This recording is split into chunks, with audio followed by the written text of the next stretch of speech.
La télé d'ici refait ce soir l'histoire de l'ANADER, cette agence créée par l'État de Côte d'Ivoire sur financement de la Banque mondiale dans le cadre du PAS, le programme d'ajustement structurel. Ce soir, on reçoit le directeur général de cette agence, Dr Sidiki Cissé, avec qui donc durant les deux premières parties de cette émission, on essaiera donc de revenir sur les objectifs, les missions, mais également tout le soutien, tout l'accompagnement dont ont bénéficié bien d'organisations et de personnes sous la houlette de l'ANADER. Pour le troisième volet de la télé d'ici, on sera en compagnie donc des acteurs principaux de la série événements dérapage à voir ce soir pour l'exclusivité dès 21h05 sur NCI. On sera donc en duplex depuis Dakar avec Kadia Sall qui donc incarne, Abi Diallo, qui elle incarne donc le rôle de Kadia Sall, et Peter Salinger, donc à l'état civil Bachir Diop. Avec donc ces deux acteurs, on parlera donc de cette série événements produite donc par le producteur de Tundu Wudu, Grand Prix du FESPACO 2017. À retrouver la loupe de Pierre et l'actualité cinéma donc de l'INSEE qui revient donc sur la série Dérapage. Et pour le volet artistique sur la scène de la télé d'ici, Lati Ben sera en attraction. L'essentiel de ce que vous êtes toujours en droit de savoir ici, la télé d'ici. Bonsoir, bienvenue.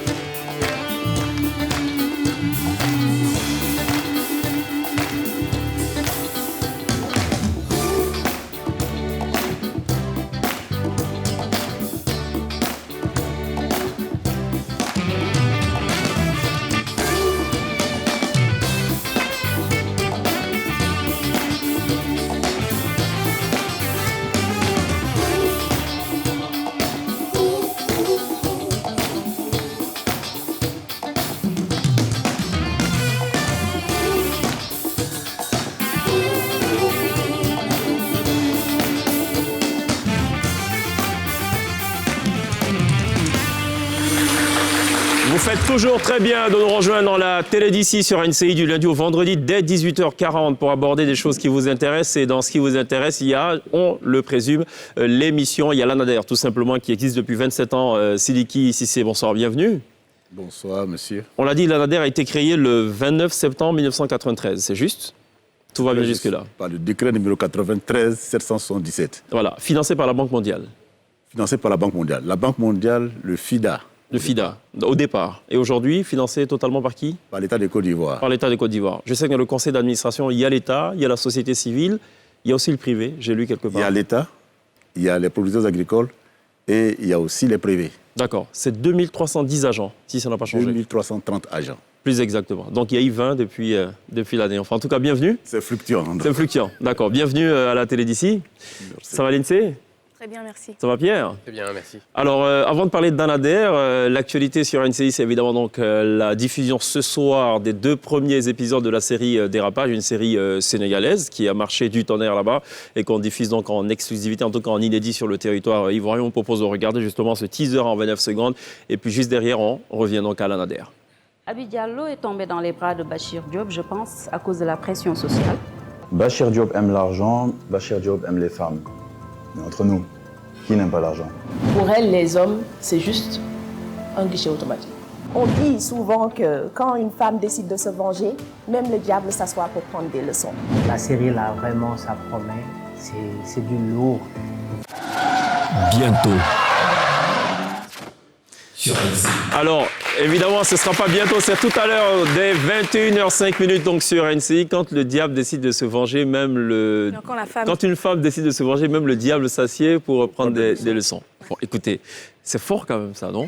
Hein, Bon, écoutez, rendez-vous à 21h05 pour en savoir un peu plus. Mais déjà tout à l'heure, les deux acteurs principaux donc, de cette série seront live sur le plateau donc, de la télé d'ici en duplex, donc depuis Dakar. Alors, l'agence, l'intitulé exact donc, de l'ANADER, c'est l'Agence nationale d'appui au développement rural. Qu'est-ce qu'il faut comprendre rapidement par développement rural ?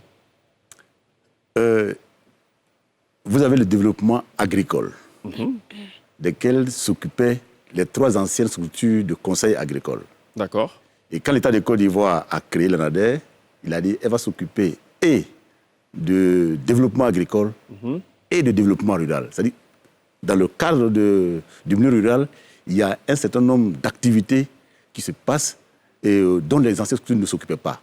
Par exemple, l'organisation les plans de développement locaux, l'accompagnement des femmes dans un certain nombre d'activités, les activités, vous avez parlé de tout à l'heure, tout ça, dans son temps, ce n'était pas pris en compte. Très bien. Et maintenant, l'ANADER doit s'intéresser à tout ce qui fait, j'allais dire, la quintessence du milieu rural. Du milieu rural, mais qui est rattaché à l'agriculture ou pas?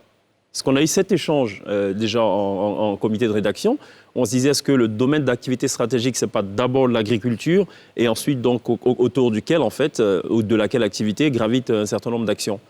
Oui, vous montrez cette image-là derrière vous, où il y a tout un système d'irrigation. Et je ne prends que les aspects intermédiation que l'ANADER délivre sur le terrain. Il faut qu'on puisse amener les agriculteurs à pouvoir avoir le matériel d'irrigation. D'accord. Si nous, on ne s'occupait que de la partie production, on ferait qu'on dirait, bon, il faut se débrouiller, et même pour avoir les éléments pour leur irrigation, ou bien les machines pour la mécanisation. Mais l'ANADER doit s'intéresser à tout ce qui peut promouvoir le bien-être. Parce que dans la définition, nous mettons en œuvre un certain nombre d'outils pour professionnaliser les agriculteurs ivoiriens pour qu'ils puissent améliorer leurs conditions de vie. À leurs conditions de vie. Leurs conditions de vie. Donc l'objectif, ce n'est pas forcément d'améliorer les performances agricoles. Si. Mais il faut quand même améliorer les performances agricoles pour que les conditions de vie puissent aussi être améliorées. Quel est l'objectif, en fait? L'objectif in fine, quel est l'objectif? C'est qu'on ait une agriculture compétitive, performante, qui améliore l'existence oui, de ces producteurs. Voilà, sinon ce serait méchant quand même. On améliore l'agriculture et ceux qui en sont les principaux acteurs n'en bénéficient pas. Donc il y a forcément une corrélation. Alors, mais du coup, c'est quoi les missions de l'ANADER de façon plus précise? Comme je l'ai dit, la mission de l'ANADER, ouais. Il s'agit de mettre en œuvre un certain nombre d'outils. Il y a des outils, il y a des méthodes, il y a des approches que nous mettons en œuvre pour arriver à la professionnalisation des agriculteurs. Qui sont les bénéficiaires, plus exactement? Sont les producteurs pris de façon isolée? Non. Ou c'est plutôt les coopératives? Comment ça fonctionne? Il y a les producteurs et puis il y a leurs organisations professionnelles. D'accord. Donc c'est tout cela que nous, qui sont les bénéficiaires. Ok. Bénéficier comment? C'est des financements? C'est de l'accompagnement en termes d'ingénierie? Concrètement? C'est tout ça. Ah, c'est tout ça. C'est le financement, ouais. C'est l'accompagnement, le transfert de bonnes méthodes, de technologies, de nouvelles technologies. C'est la recherche du financement pour qu'ils puissent au moins arriver à mettre en œuvre les activités qu'ils ont choisies eux-mêmes. D'accord. Lindsay? Que pensez-vous de l'émergence de nouvelles entreprises qui visent à révolutionner le monde agricole, comme par exemple WeFly Agro ou bien encore Investive? Est-ce que c'est une bonne chose ou une mauvaise chose et est-ce que vous travaillez avec eux? Bon, nous ne travaillons pas avec tous ceux qui sont dans le monde agricole. Dans le monde agricole. Mais il y a pas mal d'opérateurs avec lesquels nous travaillons. La modernisation de l'agriculture avec les nouvelles technologies, c'est un chemin qui est inévitable. C'est inévitable parce qu'avec les TIC aujourd'hui, avec les jeunes gens qui arrivent et qui sont de notre siècle, je dirais même qu'on est un peu en retard par rapport à ces technologies-là qui se mettent en place et qu'il faut pouvoir utiliser dans le bon sens pour que ça rende de véritables services aux agriculteurs. Donc, parce que ce qu'on a vu dernièrement avec le business agro qui s'est passé, ça c'était beaucoup plus dangereux. L'agro-business. L'agro-business, c'était beaucoup plus dangereux qu'autre chose. D'accord. Et vous êtes intervenu d'une façon ou d'une autre pour... Nous ne sommes pas intervenus directement, mais c'est le ministère de l'Agriculture qui est intervenu. Est-ce que vous avez conseillé des choses ou pas, non? Pas cela. D'accord. Par rapport au pouvoir public, quelle est la nature de la collaboration, de la coopération, si je peux le dire ainsi, entre l'ANADER et le ministère de l'Agriculture, les échanges d'informations? Comment ça fonctionne concrètement pour celui qui est profane? L'ANADER est sous tutelle du ministère de l'Agriculture. Ça, c'est clair. Du développement rural, oui. Oui. Et la nature, donc, je vais simplifier peut-être. L'État conçoit et l'ANADER met en œuvre. D'accord. Ce n'est pas l'ANADER qui conçoit par moment et qui... proposer. Oui, l'ANADER est conseiller du ministère. C'est cela. Parce que nous sommes dans le milieu rural. Justement. Nous sommes au quotidien avec les paysans, les producteurs. Nous avons peut-être un recul par rapport à leurs préoccupations que nous déversons dans les politiques que l'État de Côte d'Ivoire met en œuvre. Mais la conception, c'est l'État de Côte d'Ivoire qui est le maître d'œuvre, maître d'ouvrage. D'accord. Est-ce qu'à date, on peut aujourd'hui estimer le nombre de bénéficiaires Ça dépend des secteurs, ça va jusqu'à environ 1 million d'exploitants directement que nous encadrons sur le terrain. D'accord. Et on peut mesurer un peu les résultats de ces actions à ce jour? Ben, pour prendre ce qui est visible, vous avez, par exemple, en matière de noix de cajou, la production de cajou. La Côte d'Ivoire a commencé avec la cajouculture comme étant une plante pour reboiser. Aujourd'hui, elle est devenue une culture durante. Et l'ANADER encadre l'ensemble des cajouculteurs. Et la production, vous avez vu, elle est passée de 400 000 tonnes, 430 000 tonnes. Absolument. Aujourd'hui, nous sommes à 730 000 tonnes. Vous avez la production de cacao qui était autour de 1 million, même moins d'1 million de tonnes, qui aujourd'hui est à 2 millions de tonnes. Et vous avez aussi la qualité du cacao et la qualité de ces productions. D'accord. Et tout ça, c'est aussi le fait de l'action de l'ANADER. Et vous êtes une agence, j'imagine, transversale. Il n'y a pas de limite dans le champ d'action. Par exemple, on sait qu'il y a l'agence de développement du riz qui n'intervient que dans le riz. L'ANADER, je présume que vous touchez à tout ce qui touche au monde agricole. Est-ce que c'est juste de le penser? Oui, puisque même pour le riz, nous travaillons avec l'ADERI et le MPL, le ministère de la Promotion de la Riziculture. Nous travaillons avec le Conseil du café-cacao pour ce qui est de la cacaoculture. Nous travaillons avec le Conseil du coton et de la carne pour ce qui concerne la cajou. Vous êtes nos limites. Nous sommes nos limites. Bon, nos limites, c'est trop dit. Parce qu'il y a quand même des cultures où nous ne sommes pas, comme par exemple dans le palmier à huile et autres. Oui. Nous sommes là pour encadrer les organisations, mais pas tellement sur la production elle-même. Alors, d'aucuns disent que le futur, c'est le retour à la terre, et je pense que vous le pensez aussi dans l'exercice de vos fonctions. Mais ce retour à la terre, il est conditionné pour les jeunes aujourd'hui à la pénibilité qui pourrait être réduite avec la mécanisation justement des productions agricoles. Où est-ce qu'on en est des objectifs de la Côte d'Ivoire en termes de mécanisation? Pour aller à la base, l'État de Côte d'Ivoire a conçu ce qu'on appelle la loi d'orientation agricole. Et dans la loi d'orientation agricole, il est mentionné très clairement tout le schéma de mécanisation que la Côte d'Ivoire doit mettre en œuvre pour qu'on puisse la rendre plus attrayante pour la jeune génération. Et là-dedans, il y a, quand vous prenez la question de mécanisation, il y a tout aujourd'hui, même dernièrement, l'État de Côte d'Ivoire a commencé à pouvoir mettre des tracteurs à la disposition des producteurs agricoles. Vous avez vu ça à la télévision, ça a été remis à un certain nombre d'organisations et le programme continuera encore l'année prochaine avec d'autres. Donc, il y a beaucoup de plans dans le cadre de la mécanisation jusqu'à même arriver aux questions de transformation et autres, qui sont aujourd'hui en train d'être mises en place pour que la Côte d'Ivoire puisse aussi arriver à une mécanisation qui soit parfaite. La mécanisation, il y en a qui parlent de modernisation, il y en a qui parlent de mécanisation, mais je pense que ce que la Côte d'Ivoire recherche, c'est une mécanisation raisonnée, pas une mécanisation qui appauvrit les exploitants agricoles. Parce qu'aujourd'hui, vous avez sur le marché un ensemble d'outillages. Il s'agit pour nous de choisir... Qui détruisent les emplois.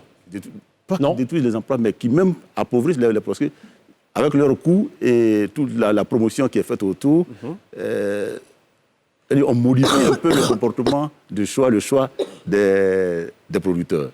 Donc il faut attention, nous, notre rôle c'est ça, c'est faire attention et conseiller utilement aux agriculteurs des choix qu'ils doivent faire en matière de machines agricoles, machines de transformation et autres. D'accord.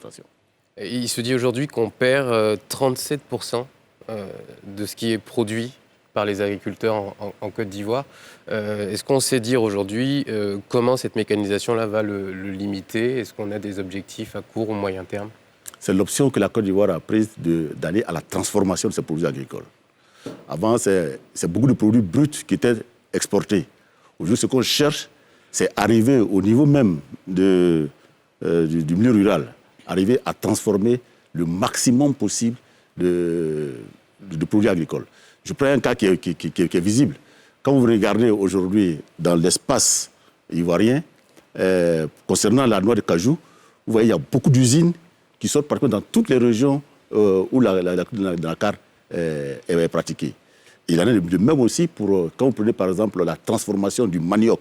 Vous regardez dans nos localités, il y a pas mal de petites unités de transformation du manioc qui sont en train de se mettre en place. Donc, c'est un peu ça que nous sommes en train de parler sur le terrain, pour qu'on arrive à réduire, j'allais dire, les pertes post-récolte. On identifie à quel niveau de la chaîne se trouvent les pertes?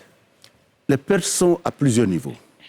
il y a les pertes bord champ, il y a les pertes au cours du transport des produits agricoles, il y a aussi les pertes sur les marchés. Donc c'est peut-être à ces différents niveaux-là qu'il faut traiter le problème de la perte. Les pertes au niveau du bord champ sont en train d'être traitées avec les éléments de transformation qu'on peut mettre au niveau du bord champ. Et maintenant, par la suite, avec la question des routes qui conditionnent le transport, on est aussi en train de voir, de monter en puissance. Vous avez vu, la Côte d'Ivoire a quand même fait beaucoup de progrès en matière de routes, en matière de pistes rurales. Et je pense que progressivement, maintenant, la perte au niveau des marchés, ça dépend des opérateurs eux-mêmes. Donc là aussi, avec tous les conseils pour la mise en marché des produits agricoles, on arrivera à des niveaux qui sont beaucoup moins que les 37%, qui sont énormes. C'est énorme. Les pesticides sont très dangereux pour la santé. Est-ce que vos équipes sensibilisent les producteurs, les paysans, les agriculteurs sur place concernant ce fléau? Oui. Non seulement ils les sensibilisent, mais on les aide à faire le bon choix et à faire les bons traitements. Parce qu'il y en a certains qui sont interdits en Europe, mais qui sont toujours autorisés ici. Oui, et surtout, nos frontières ne sont pas aussi imperméables à l'ensemble des produits qui rentrent sur notre marché. Ça aussi, mais l'État de Côte d'Ivoire quand même lutte assez efficacement parce qu'il y a quand même toute une réglementation qui conditionne la mise en marché des différents produits, l'importation. Et malheureusement pour nous, il y a toujours, dans tous les pays du monde, il y a ce trafic-là aussi qui se nourrit de la méconnaissance d'un certain nombre de choses de la part de nos exploitants agricoles et qui en profitent. Mais notre rôle à nous, c'est de conseiller les bons produits et conseiller aussi la bonne utilisation ou les doses qui sont recommandées, les délais d'attente avant de pouvoir faire la récolte. Ça, c'est notre métier. D'accord. En 27 ans, vous diriez quoi de l'évolution de l'ANADER? Comment l'ANADER a évolué dans le temps? Ben, je dirais bien, puisque nous étions là au départ. En 93, moi je suis entré à l'ANADER, donc ça fait 27 ans que je suis à l'ANADER. J'ai quand même eu le temps de voir l'ANADER progresser. Comme vous l'avez dit, on a commencé dans une période de programme d'ajustement structurel. C'est vrai, la Banque mondiale nous appuyait, mais vous avez vu, en 2002, quand il y a eu les premiers soubresauts, la banque est partie. Et l'État de Côte d'Ivoire a pris sur lui de continuer quand même à assurer le conseil agricole à ses producteurs. D'accord. Et dans ça, nous avons, avec toutes les transformations que nous avons faites en intérieur avec notre conseil d'administration et le ministère de l'Agriculture, je pense qu'aujourd'hui, le ministre l'a dit encore dernièrement, l'ANADER est devenu l'instrument de l'État de Côte d'Ivoire pour que ces producteurs puissent avoir les bons conseils, les bonnes pratiques agricoles et surtout pour l'organisation aussi du terroir en matière d'organisation professionnelle agricole et autres. Alors, pour bénéficier des conseils de l'ANADER, est-ce qu'il faut manifester un besoin précis ou est-ce que systématiquement, parce qu'on est producteur ou organisation agricole, on en bénéficie systématiquement? Mais vous pouvez en bénéficier, il suffit de faire D'accord, donc requête. Il faut manifester le besoin. Nous avons un dispositif sur le terrain qui essaie de se rapprocher au maximum de la base pour que chacun puisse solliciter l'ANADER pour ses appuis. Très bien. Tout à l'heure, on a parlé de la dimension sociale, donc en termes d'accompagnement. On va aussi parler de la politique éventuellement de l'ANADER dans le cadre donc, de la lutte contre l'exode rural. Enfin, on va parler aussi de tous ces aspects-là. Juste le temps de marquer une pause et se tourner vers Pierre pour parler de, non pas ce qui constitue l'actualité politique nationale, mais c'est de la politique. Journalistique internationale. Journalistique internationale. Bon, allez, c'est bien habillé ça. La loupe de Pierre. Alors, Pierre. Alors aujourd'hui, on va parler de ce qu'on appelle le frigo, de la viande froide.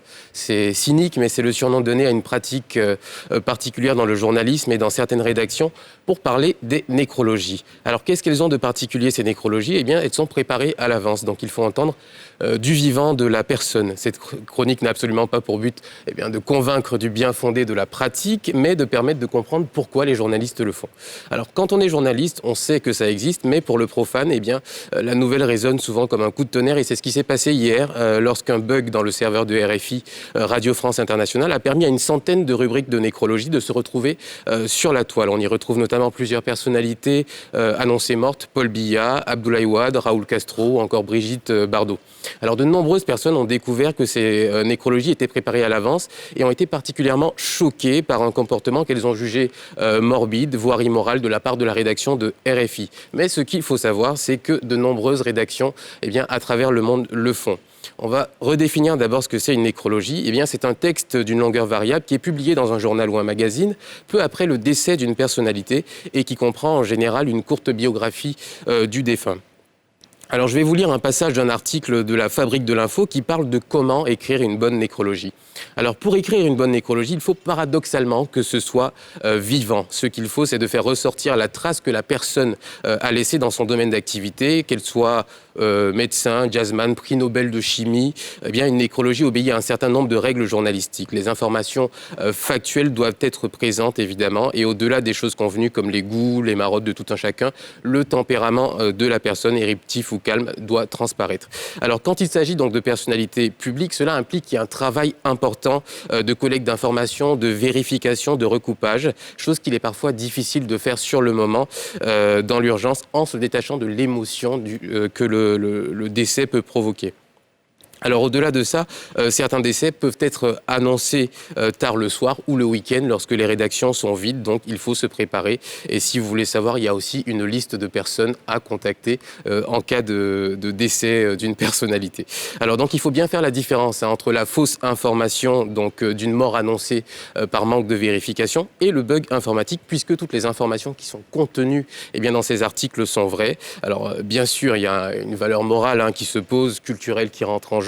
Est-ce qu'il faut commencer à préparer la mort de quelqu'un dans des articles? Ça, on peut en discuter, une notion de pudeur. Alors, concernant le bug hier, certaines personnalités comme Abdoulaye Wade ont réagi avec une pointe d'humour en disant « il n'est pas donné à tout le monde de pouvoir prendre connaissance de sa nécrologie de son vivant ». Donc, la rédaction des RFI s'est d'ailleurs excusée depuis de ce problème auprès des personnes concernées et de son public. Merci Pierre pour cette loupe.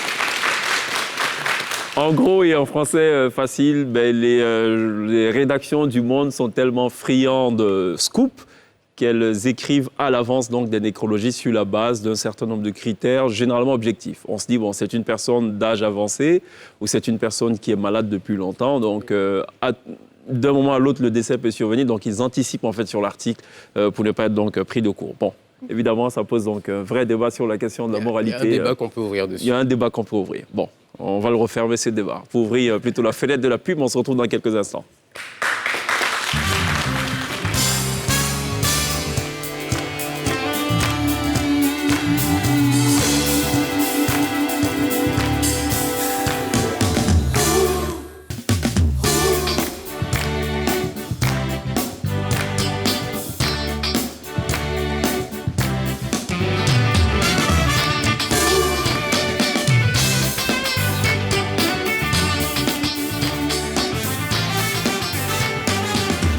Télévivez ce soir sur NCI la mission de l'ANADER, l'Agence nationale d'appui au développement rural, avec son directeur général Sidiki Cissé qui nous fait la gentillesse de répondre ce soir.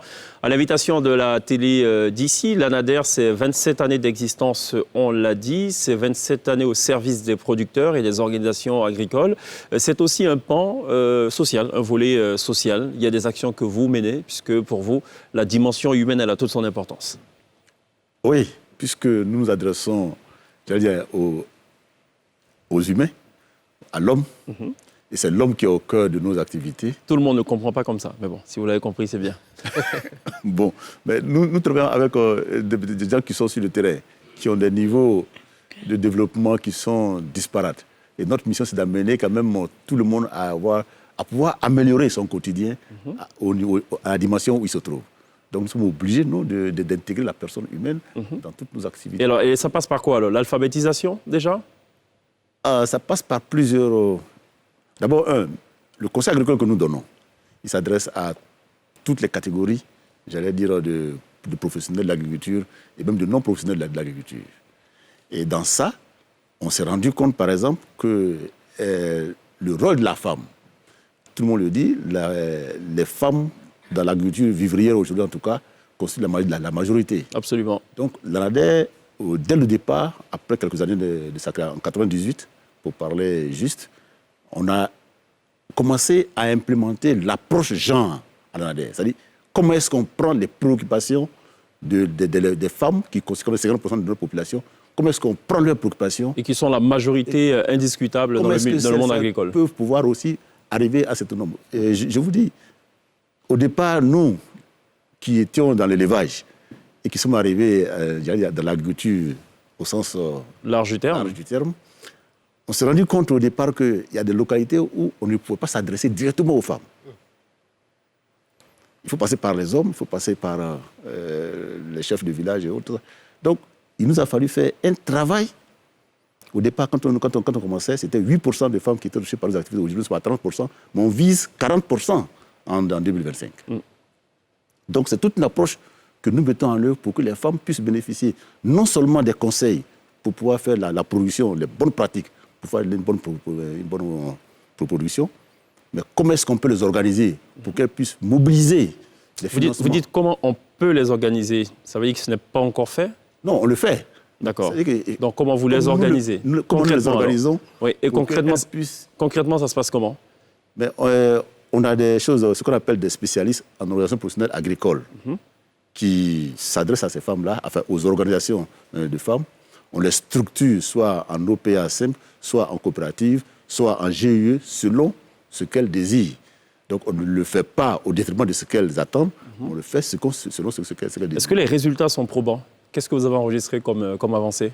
Pour nous, nous considérons que les résultats sont probants, puisque c'est tout un cheminement et on n'est pas encore peut-être au niveau supérieur que nous recherchons, mais on pense qu'avec l'évolution, je vous dis, on est passé de 8% en 1998, on est maintenant à 30-35% et on vise 40% de femmes qui sont concernées, qui sont touchées par toutes nos actions au niveau du milieu rural. La question du genre est largement relayée, la question de la femme, puisque vous l'avez dit, donc la femme constitue quand même l'écrasante majorité des acteurs de ce secteur, mais il y a aussi la petite tache noire sur le tableau, c'est la question du travail des enfants, qui est comprise différemment. Alors, on considère parfois que ce sont les enfants qui viennent aider leurs parents en période de vacances, à ne pas assimiler avec du travail, et dans d'autres cas, souvent, on parle de travail des enfants. Est-ce qu'à ce niveau, l'ANADER est intervenu ou intervient? Si oui, comment? Oui, l'ANADER intervient auprès de sommités, de personnes, j'allais dire, importantes dans ce pays, comme la première dame, qui vraiment mène un combat sur le terrain. Je crois qu'il faut saluer ce combat-là pour la lutte contre le travail des enfants. Je voulais quand même qu'on fasse un peu d'histoire. Vous savez, les journalistes cherchent toujours le scoop, ce qui est normal. Puis ils écrivent souvent la mort des gens avant même que ces personnes décèdent. Voilà.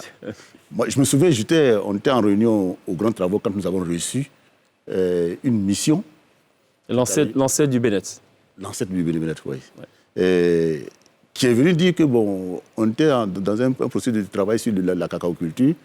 Et de but en blanc, ils nous ont dit que cette fois-ci, ils sont venus pour voir quelle est la situation du travail des enfants dans la cacaoculture. Bon, c'était dans la période difficile de la Côte d'Ivoire. Et j'avoue que notre réaction a été peut-être pas...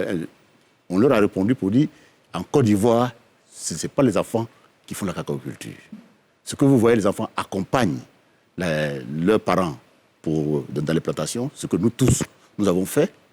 Mais dire que c'est les enfants que les paysans ivoiriens soumettent dans notre cacaoculture, dans notre agriculture, c'est comme aller un peu plus fort. Après, on a découvert qu'ils avaient détecté un trafic d'enfants qui venaient des pays limitrophes et qui alimentaient un certain nombre de circuits ici en Côte d'Ivoire. Je dis, mais dans tout système de production, il y a des biais. Mais dire que c'est ça qui représente l'essence de la production, de la main-d'œuvre agricole en Côte d'Ivoire. C'est archi faux.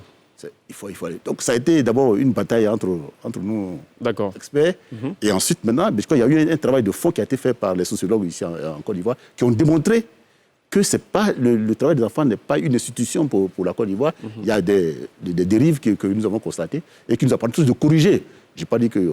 Mais ce qu'on a fait, c'est ce que l'État de Côte d'Ivoire a fait, a créé des institutions, a créé des programmes pour qu'on puisse lutter efficacement sur ces Absolument. éléments. Voilà. L'INSEE sur le volet social, toujours? Oui. Quelles sont les zones en Côte d'Ivoire où vous avez le plus de projets de développement et pourquoi? Est-ce qu'il y a des zones particulières qui ressortent plus que d'autres, dont les besoins seraient peut-être plus importants? En fait, ça dépend du climat. Quand vous parlez du nord au sud, les projets qu'on implémente au niveau du sud, ce n'est pas forcément les mêmes projets qu'on implémente au niveau de la région nord. Donc, parler de zones privilégiées pour les projets, je ne pense pas que c'est en ce terme qu'il faut. Évidemment, si on est dans une zone de cacaoculture, vous allez trouver plus de projets qui s'adressent à la cacaoculture. Si nous sommes dans une zone où on fait de l'igname, vous allez trouver des projets qui s'adressent plutôt aux ouvriers, mais ce n'est pas tellement en termes de zone ou de répartition. Ça dépend de la culture dominante Et c'est comme ça que nous, on adresse. D'accord. Alors, le grand projet de développement, comme vous avez vu, au niveau de la région, aujourd'hui, la Côte d'Ivoire a été divisée en 9 agropoles, et 9 agropoles qui tiennent compte de la réalité de la pratique de l'agriculture dans ces régions-là. Et parce que l'État de Côte d'Ivoire va aller à la transformation, à la mise en marché. Donc, vraiment, on tient compte, vraiment, j'allais dire, de l'écologie et de la région pour pouvoir implanter les projets. Alors, du temps d'Houphouët-Boigny, le slogan, c'était l'avenir de ce pays repose sur l'agriculture. Et l'autre message parallèle, c'était l'incitation donc de la jeunesse au travail de la terre. Est-ce qu'à ce niveau, l'ANADER a aussi une certaine compétence? Si oui, qu'est-ce que vous faites? Mais l'ANADER travaille dans le cadre de l'entrepreneuriat agricole. Avec les partenaires au développement, nous avons une bonne centaine de spécialistes en formation en entrepreneuriat agricole. Nous travaillons avec l'agence Emploi Jeunes pour pouvoir aider à l'insertion d'un certain nombre de jeunes dans l'agriculture. Donc, la relève paysanne est une préoccupation pour nous, puisque demain, il va falloir quand même que la Côte d'Ivoire continue à être le fleuron de l'agriculture ici en Afrique de l'Ouest, et même encore, pourquoi pas, Pour parler comme l'ancien ministre de l'Agriculture, Sangafoua Koulibaly, l'objectif est de faire de la Côte d'Ivoire une puissance agricole, la puissance agricole sous-régionale. Bon, c'était la parenthèse. Elle est déjà la puissance agricole sous-régionale, mais on va aller plus loin, en modernisant encore. Les jeunes sont réceptifs? Aujourd'hui, de plus en plus, avec les TIC qui s'invitent, avec la modernisation au niveau même d'un certain nombre de pratiques agricoles. L'une des actions que nous menons, c'est de lutter contre la pénibilité du travail. Je vois que c'est ça qui rebute les jeunes, et ça c'est normal. Il faut qu'on arrive à leur permettre de travailler dans des conditions qui sont acceptables. Il y a des tâches qui sont difficiles, c'est d'accord, mais comment est-ce qu'on peut enrayer la pénibilité? Je vois qu'il y a un tracteur, les labours que font les jeunes avec les motoculteurs et autres. Ça, c'est des instruments que nous mettons sur le terrain pour pouvoir baisser la pénibilité du travail et augmenter la productivité de nos plantations. Donc c'est ça ces éléments qui vont attirer les jeunes gens. Aujourd'hui, certaines cultures font plus parler d'elles que d'autres par leur rentabilité. Est-ce qu'on sait accompagner les jeunes justement vers d'autres productions? Par exemple, je me tourne tout simplement vers l'oignon. Apparemment, la Côte d'Ivoire produit 10% de sa consommation nationale. Est-ce qu'on sait les orienter vers des cultures qu'on ne produit pas encore en masse ici? Et puis, est-ce qu'on les identifie, ces cultures-là? C'est ce qu'on fait. On encourage. Mais comme je dis, il y a ce que... Quand un démarre un projet, il a un objectif. Rentabilité. De rentabilité, il a un objectif de production et autres. L'oignon que vous prenez, effectivement, l'oignon, on n'est pas encore autosuffisant en matière de production d'oignon. L'oignon est produit dans la zone. L'oignon a besoin d'une période de froid pour pouvoir bulber et autres. Donc, c'est seulement dans la zone nord où il y a assez Donc votre accompagnant, ça peut être aussi votre accompagnement, il est purement d'ordre technique. C'est vraiment de dire aux jeunes exploitants, OK, vous êtes sur la bonne voie, mais pour améliorer votre productivité, voici exactement ce qu'il faut faire. Voilà. D'accord. Moi, je voulais revenir sur le taux, toujours sur le volet social. Le taux d'alphabétisation en Côte d'Ivoire est relativement faible, surtout dans les zones rurales. De quelle manière vous œuvrez aussi pour changer ça à votre niveau? Nous avons, avec certains partenaires, nous avons des spécialistes en alphabétisation fonctionnelle que nous incluons dans le cadre, par exemple, de programmes d'entrepreneuriat, de l'entrepreneuriat agricole. Nous avons là-dedans un volet alphabétisation des femmes, des jeunes, et pour leur permettre non seulement de décrire, mais de retracer tout ce qu'ils font au niveau de leurs activités. C'est important parce qu'aujourd'hui, vous avez vu, le téléphone portable devient un instrument d'administration du crédit. Donc vraiment, c'est important pour nous que cette système-là puisse... D'accord. Dernière question, quelles sont les ambitions de l'ANADER à terme et qu'est-ce que vous projetez de faire dans le court terme? Mais dans le court terme, comme vous l'avez dit, c'est vraiment nous brancher sur l'évolution des technologies pour que nous arrivions à baisser la pénibilité au niveau d'un certain nombre de tâches.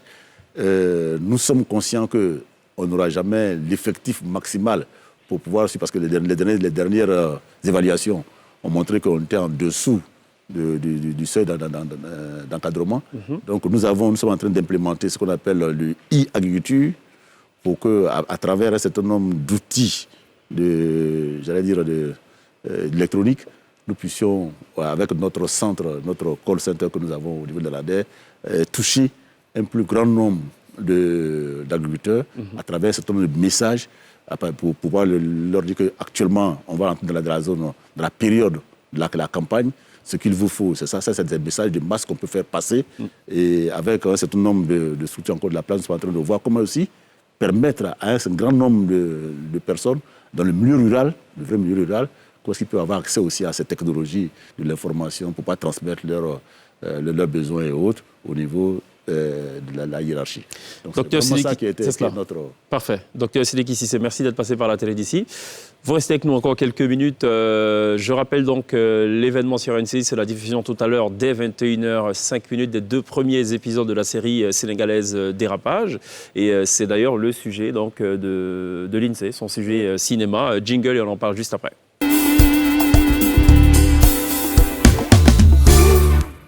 Aujourd'hui, donc, je vous parle de la série Dérapage. Je vous en avais déjà parlé il y a quelques semaines, mais si je vous en parle aujourd'hui, c'est parce que ça y est, enfin, oui, la série va être diffusée ici sur NCI. Donc, je vous fais un bref résumé. Abi Diallo, la trentaine, n'est toujours pas mariée. Oui, ça existe. Elle s'est toujours consacrée sur sa vie professionnelle, sauf que sa famille lui met la pression, ses amis, la société, et du coup, elle rencontre l'homme de ses rêves. Enfin, l'homme de ses rêves sur le papier, parce que c'est pas trop ça. On regarde vite fait. On regarde rapidement le résumé. Quand j'ai vu ta publication, j'ai compris qu'il y avait un problème. Toi et moi, on n'est pas du genre à se laisser abattre. Surtout pour ça, pour un problème venant d'un homme. Aucun homme n'en vaut la peine. Betty, s'il te plaît, ma chérie. Dans mon blog Mousseau, une rubrique spéciale est dédiée aux victimes de l'animosité des hommes. Hé, arrête! Un pas de plus et je saute. C'est la 2e fois que je suis témoin d'une tentative de suicide. Je crois que ma méfiance envers les hommes est montée d'un cran ce soir. Pardon, je ne me suis pas présentée. Je m'appelle Abi Diallo. Mon propre père ne m'a pas reconnu à ma naissance. La survie et l'épanouissement de ma famille étaient devenus ma seule priorité. Depuis ce jour, j'ai décidé que plus personne ne m'empêchera de réussir dans ma vie. Et j'ai bossé dur, très dur, pour arriver là où j'en suis. La seule chose que je sais faire et qui me réussit parfaitement, c'est le travail. Rien d'autre. Juste le travail. Mais ne laisse plus le passé nuire à ton présent. Et je ne suis plus jeune. J'ai 35 ans. Et à ce rythme, je risque de rester célibataire encore longtemps. Je crois en l'amour. Je suis sûre que l'homme idéal existe. L'homme idéal n'existe pas. Tu as le choix entre le palu et le sida.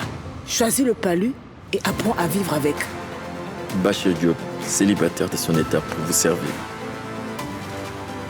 Non, je n'ai jamais ressenti ça de toute ma vie. Je le connaissais. C'est Bachir, lui. En plus, c'est un jeune homme, tout frais. Voilà quelqu'un qui t'envoie au 7e ciel.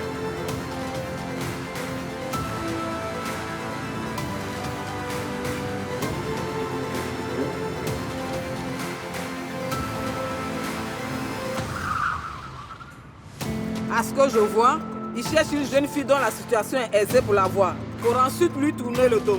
Ressaisis-toi avant qu'il ne soit trop tard. Donc voilà, Dérapage fait partie des meilleures séries sénégalaises du moment. Le premier épisode sera diffusé ce soir à 21h05 et on aura la chance aussi de retrouver tout à l'heure les acteurs de la série avec nous en duplex de Dakar. Merci l'INSEE pour cette précision. On marque une pause. Merci à Sidiki Cissé, directeur général de l'ANADER, l'Agence nationale d'appui donc au développement rural, durable aussi, on vous le souhaite évidemment, d'avoir répondu favorablement à l'invitation de la télé d'ici. On marque une pause, on sera live en duplex tout à l'heure avec justement les 2 acteurs principaux de la série Dérapage.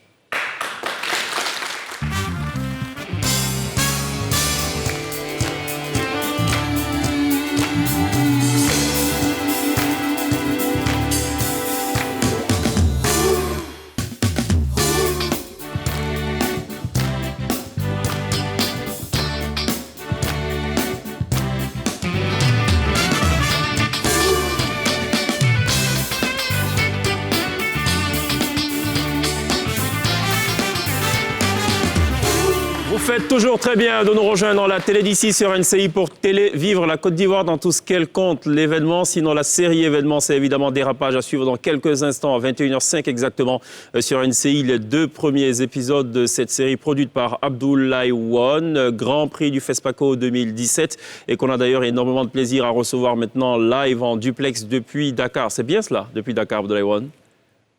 Oui, c'est Abdoulaye Wane depuis Dakar, donc réalisateur de la série et producteur également de la série. Et à vos côtés, donc, la ravissante Kadia Sall, enfin, je devrais plutôt dire Abi Diallo à l'état civil et Kadia Sall. Bienvenue, ça va? Les deux se valent, ça va très bien, merci. D'accord, ok. Je vais te trahir un secret. Je disais tout à l'heure en antenne que vous êtes plus belle en vrai. Enfin, mais bon, ça ne fait pas partie de l'interview, donc il ne faut pas faire attention. Et à vos côtés, donc, Peter Salinger. Ça va, Peter? Très bien, merci. Salinger, ça fait un peu anglais, non? Ça fait allemand. Allemand, voilà. Ouais, d'accord. En allemand, on aurait dit Zahlen. D'accord, je n'ai pas saisi, pardon? En allemand, on le prononce Zahlen. D'accord, très bien. Alors, juste une question un peu basique. Donnez-moi juste une bonne raison de suivre Dérapage. Juste une raison. Abdoulaye? La bonne raison, c'est par rapport à l'histoire qu'on a essayé de construire, une histoire qui, on pense, devrait intéresser tout le monde, que ce soit un Sénégalais, ou bien un Ivoirien, ou bien d'autres publics de la sous-région. Donc, ça a été un peu formaté pour que les gens soient plus sûrs, soient un peu addicts à la série. D'accord. Et il y a également beaucoup d'intrigues et un rythme assez soutenu aussi au niveau de la narration. D'accord. Moi, je voulais parler, mais je pense que le réel a tout dit en un coup. Donc, oui. Pour moi, c'est une série très intéressante. C'est-à-dire, même étant donné que, même si j'y avais pas joué, j'aurais quand même regardé cette série. D'accord. Et qui se trouve facilement. Très facilement. Ok. Alors, est-ce qu'il est juste de penser que cette série ne parle et ne concerne que les femmes? Bon. Alors là, de loin. C'est une série qui se focalise sur la relation entre l'homme et la femme. Forcément, qui dit une relation, on dit que ça va dans les deux sens. On voit ce que les hommes y font, mais on voit aussi ce que les femmes y font, et vice-versa. Donc, non. D'accord. Alors, Lindsay? Moi, j'ai une question pour Abi Diallo. Enfin, pour... Bon, si je vais appeler Abi Diallo, désolé. Quelle a été votre réaction après la lecture du scénario?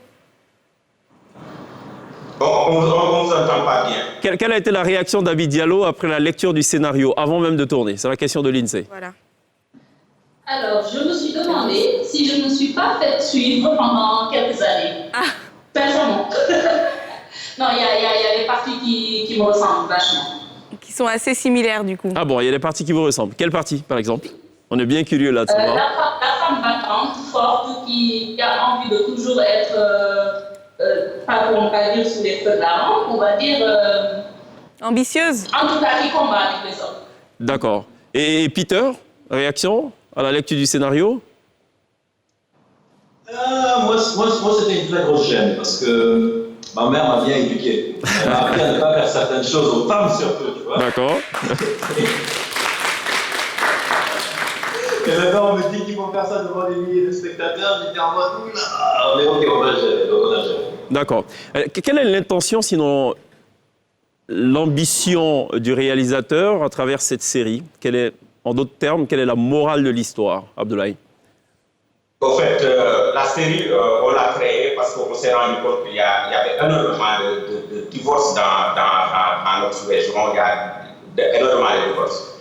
Donc, au fait, la série parle des causes qui peuvent amener au divorce, c'est-à-dire, par exemple, l'émission de la belle famille dans le couple, ou bien les mariages précipités, tu rencontres quelqu'un en quelques mois, vous vous mariez, alors vous ne connaissez pas réellement. Donc, vraiment, la morale qui a derrière cette série, c'est l'égal, que ce soit au niveau des femmes, au niveau des hommes.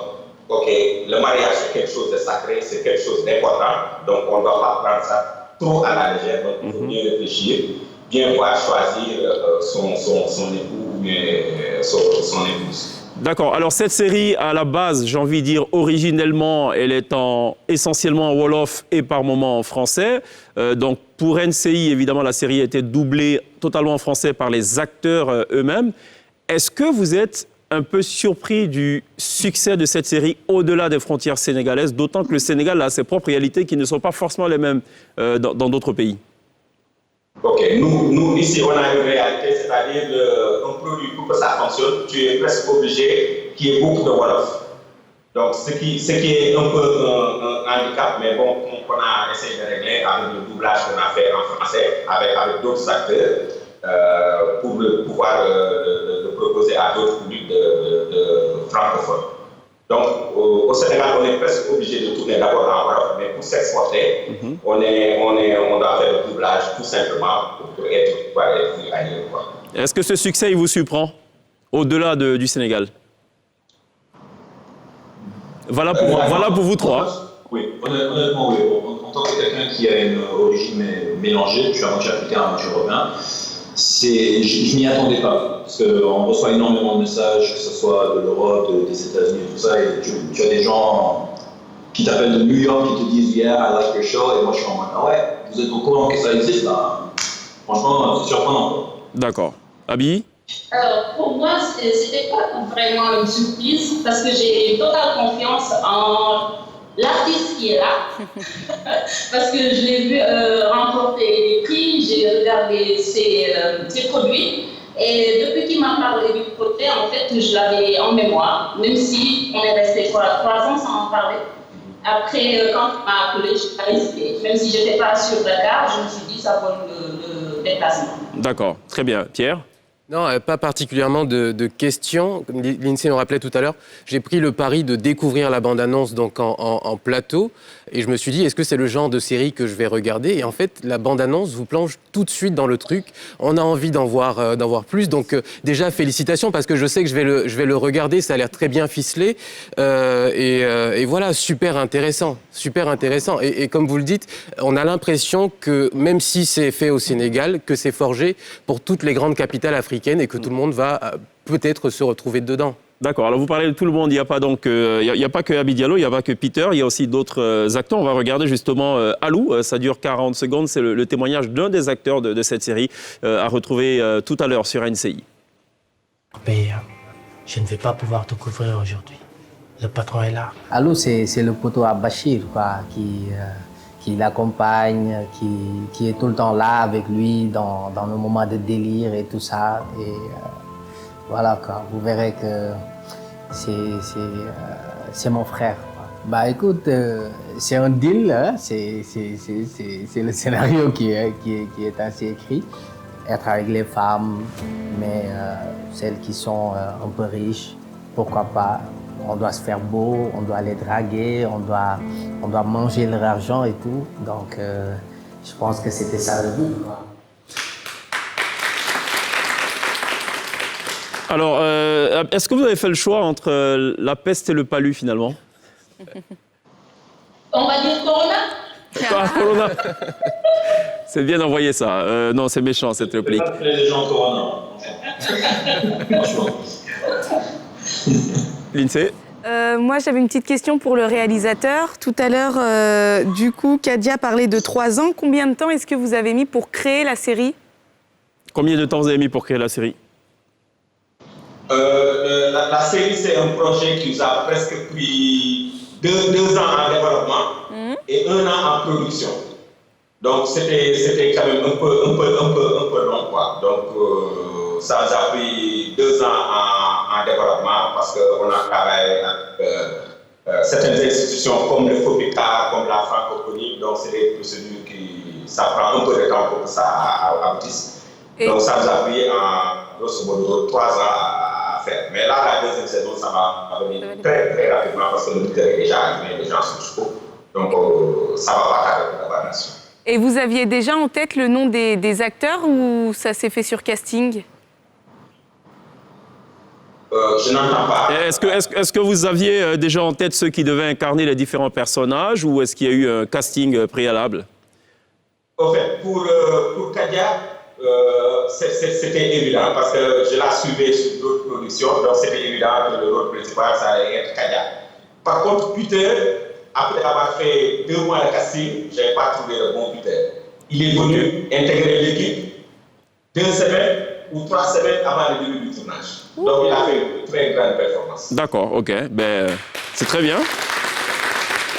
Je ne sais pas, moi je n'ai pas vu la série, donc je ne sais pas. Je ne peux pas me prononcer, je ne sais pas s'il est bien ou pas, je ne sais pas si Abby elle est bien ou pas. Ben, on va découvrir ce soir tout ceci. Alors on va justement regarder en 40 secondes encore, cette fois le témoignage de Binette. Il faut peut-être nous rappeler le rôle de Binette, déjà Abdoulaye.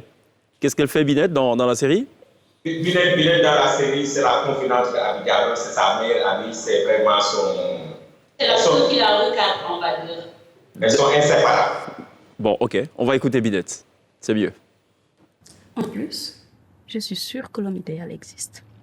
Tu as le choix entre le palu et le sida. Choisis le palu et apprends à vivre avec. Donc le personnage de Binette, c'est une femme de 36 ans, divorcée, pleine de vie, vraiment joie de vivre à gogo. Elle n'a pas de règles, elle ne suit pas les règles. On flic du matin au soir, les ongles on flic, make-up on flic, elle n'a pas de temps à perdre. Pour faire court, Binette, c'est une femme, disons, c'est Carpe Diem en personne. Pour elle, les hommes, c'est juste un guichet. Un personnage apparemment trash, hein, qui ne mâche pas ses mots. Voilà, faut choisir entre la peste et... Bon, ok, maintenant il faut rajouter la Covid, il paraît. On va aussi écouter cet autre témoignage. Cette fois, c'est celui de Raïssa, qui est une autre actrice. Peter, qui est Raïssa? Faut peut-être revenir sur le rôle de Raïssa dans cette série. Déjà, quand tu dis Raïssa, je ne suis pas dans ma peau, je ne suis pas bien, je ne suis pas à l'aise. Elle, c'est... La sorcière. C'est mon kryptonien. Voilà. Ah, je ne la supporte pas. Elle ne cherche qu'à me nuire. Et pourquoi? Ah d'accord, bon, ok. Tout ce qu'elle dit, c'est pas vrai, il ne faut pas l'écouter. Bon, ok, bon, regarde, on va voir ce qu'elle dit justement. Espérons que la Terre ne va pas exploser après ça. Raïssa. N'oublie pas que toi et moi, on est liés par les liens sacrés du mariage. Raïssa Fall est une coiffeuse très connue et très courue à Dakar. Elle a rencontré un jeune homme, beau, grand, et c'était le coup de foudre. Malheureusement pour Raïssa, elle va déchanter très vite. Parce que ce Bachir n'avait Dieu que pour sa fortune. Raïssa, quand elle est rentrée à Dakar, ça a été très compliqué pour elle.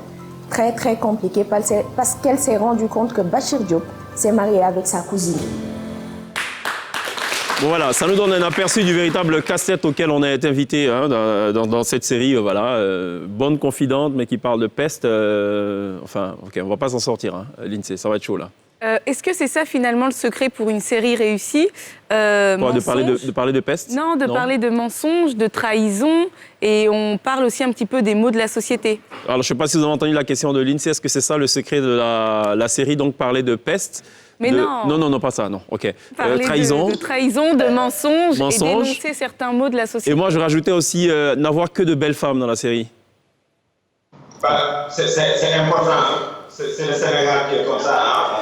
On est soucié plutôt, même par rapport au décor, on essaie de faire des efforts. Donc, c'est un mélange à toi. Donc, tu vois, Bachir, sa première victime, Raïssa, et sa première victime, Khadi. Donc, il fait que brouter les filles qui ont l'argent, les femmes qui ont l'argent. Très bien. Je peux préciser, c'est pas un vrai ménage à trois. Ah mais alors du coup comment vous êtes vu, question donc pour Abdi et également Peter, comment vous êtes vu désormais dans les rues de Dakar, enfin dans les rues du Sénégal après cette série? Alors moi je vais vous raconter une petite anecdote. Si ça dure 30 secondes, c'est bon. 30 secondes. Ouais. J'étais en train de couper tranquillement et là je vois un gars qui me dépasse en moto et en train de klaxonner et tout et il m'insulte. J'ai pas envie d'insulter sur l'antenne mais il me dit envoie ta mère là, espèce de... Et moi, je suis là en mode, mais pourquoi? Mais qu'est-ce que j'ai fait? Et après, le gars, il dit Bachir. J'ai tout compris. Donc, en gros, depuis là, je suis obligé d'avoir un casque inter pour voir ça. D'accord, ok, bon. C'est bien dommage. Voilà. Abby? Alors, le nombre de dragueurs a... Le nombre de dragueurs a décuplé, j'imagine. Mais bon, c'est pas... Non? Oui, beaucoup de demandes en mariage, oui. Mais bon, disons que ça donne aussi des opportunités, donc ça ouvre des portes. Et maintenant, c'est plus facile quand on rentre quelque part, on est tout de suite reconnu et on est plutôt servi. Voilà. D'accord. Alors, ma dernière question, et ça c'est la question de bien de téléspectatrices ivoiriennes, enfin l'avant-dernière question. La première, est-ce qu'il faut s'attendre à une saison 2 Abdoulaye? Oui, la saison 2, on est déjà en préparation. Je pense que rapidement, dans quelques semaines, on démarrera les tournages. Donc ça, c'est un scoop que même le plus sérieux n'a pas encore que NCI a aujourd'hui. Parfait. Dans 2-3 semaines. D'accord. Et la toute dernière question, vous venez quand à Abidjan? Vous nous invitez quand c'est la réponse? D'accord. Bon, je vous appelle après l'émission. Merci à Peter, merci à Abi, merci à Abdoulaye Wane. Donc merci pour cette interview exclusive en prélude donc à la diffusion exclusive, enfin inédite ce soir dès 21h05, Dérapage. Merci à Abdoulaye, merci à Peter, merci à Abi. On marque une pause, ce sera la toute dernière pause. On se retrouve juste derrière. La T-Ben sera live sur la scène de la télé d'ici.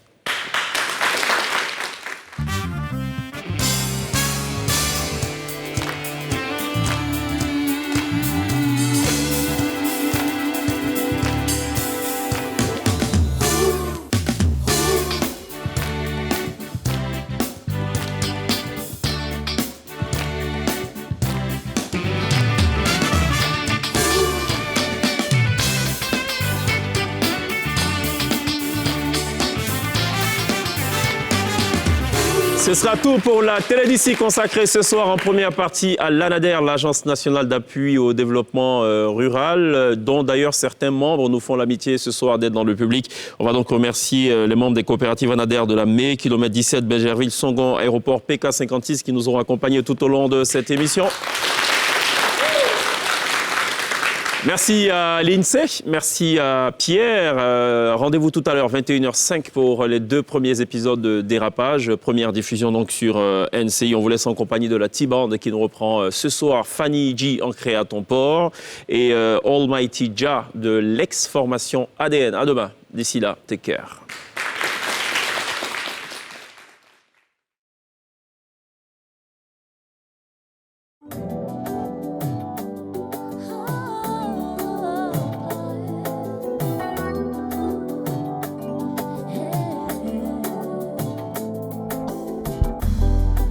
Dis-moi ce que tu as sur le cœur.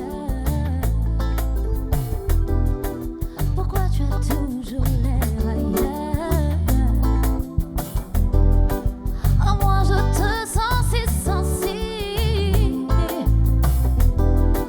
mais tu m'as l'air inaccessible.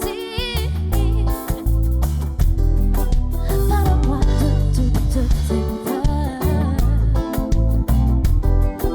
Pourquoi tous ces changements d'humeur? J'ai l'impression de te faire fuir. Ne vois-tu pas que de toi, j'ai envie?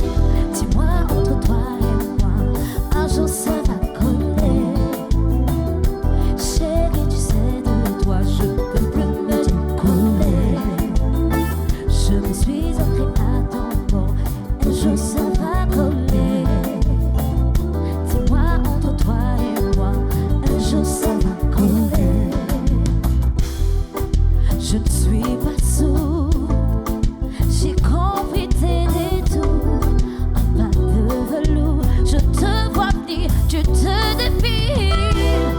Quoi que tu en dises, je sais que je suis ta hantise. Si tu le désires, je reprendrai ma vie. Mais je dois te dire quand même que je t'aime. Je t'aime.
l'esprit, il faut toujours garder la foi.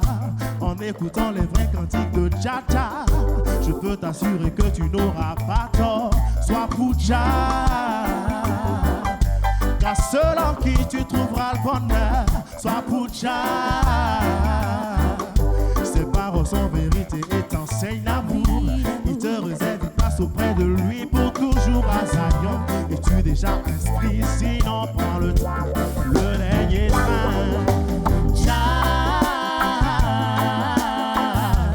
Dans le système, il est là-haut.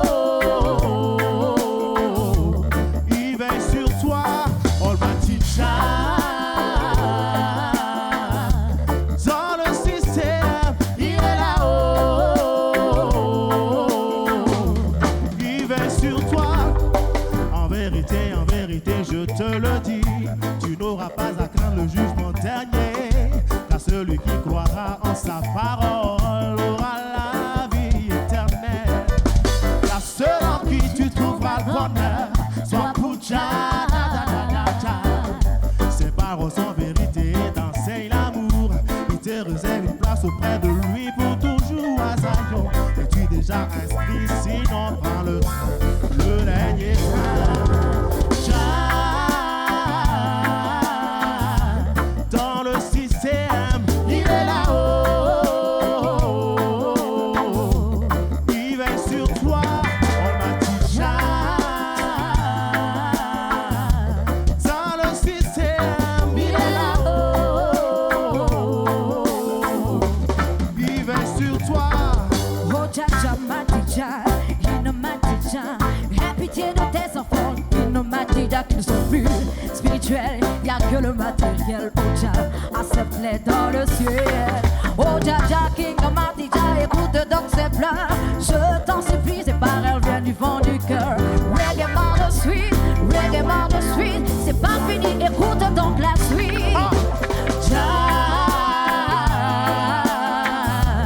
Dans le système, il est là-haut. Il veille sur toi, Almighty Jah. Dans le système, il est là-haut. il veille sur toi, Jah. Il veille sur toi, Dieu Almighty Jah. Il veille sur toi, il veille sur toi, Dieu Almighty Jah. Il veille sur toi à jamais.